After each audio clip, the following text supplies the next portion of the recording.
the students. This is my another lecture on the topic fields of force and electric field lines, which is from chapter number 12, electrostatic, second year physics. Okay, before going towards the details, you all know the well-known universal gravitational law presented by the Newton and the further Coulomb's law. They only tell us about the magnitude and the direction of the gravitational and the electric force respectively. But there are confusions regarding gravitational and electric forces. First one is what are the origin of these forces, and second, how are these forces transmitted from one mass to another or from one charge to another. The answer to the first question, which is origins of the gravitational and electric forces, is still unknown. There is no solid evidence about the origin of these forces. So the existence of these forces is accepted as it is. That's why we call these forces, electric and gravitational forces, as the basic forces of nature.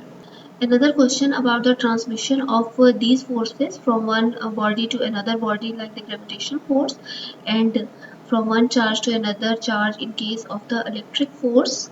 So, to describe the mechanism by which electric force is transmitted, Michael Faraday introduced the concept of an electric field. So, according to his theory, it is the intrinsic property of nature that an electric field exists in the space around an electric charge. He said this electric field as a force field that exerts a force on other charges placed in that field. So we consider the electric field as a force field. How we can define the force field? Here it is given in the first point. Force field represents the region or space surrounding a body, such as a charged particle or a magnet. uh, if a field is around the charged particle, then it will be called as electric field, and if it is around the magnet, then it will be called as magnetic field.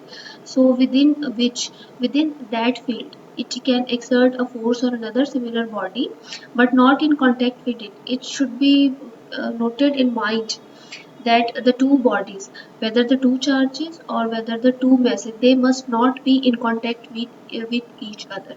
These forces, whether the electric force or whether the gravitational force or whether the magnetic force, these forces are action at a distance type forces, and they can only exert force on one another when they are at some distance from each other.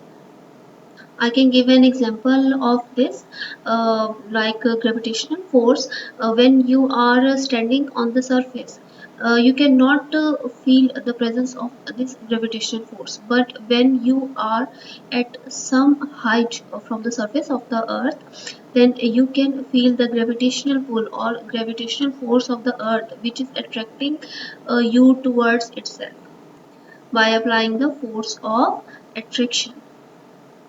But once you are on the ground level, you will feel no such existence. It should only be felt when you are at a some distance, some vertical distance, or at a some height from the ground.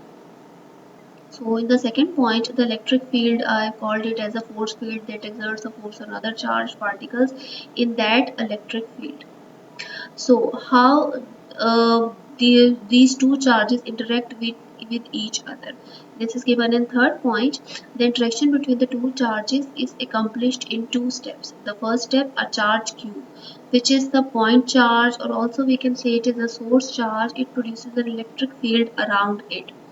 So whenever another charged particle, which we also call as the test charge, when it comes within the region or the field of the point charge, the first charge, which is Q, this is termed as source charge. Look at the position of my cursor. This is termed as the source charge or the point charge. Whenever the test charge, which is Q naught, its magnitude should be very small as compared to the point charge. When it comes into the field of this point charge, the electric field of this point charge Q will interact with this test charge and exerts a force on it.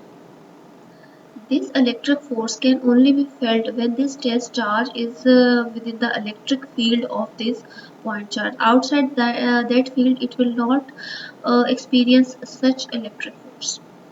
The existence of an electric field around a charge can only be tested when we place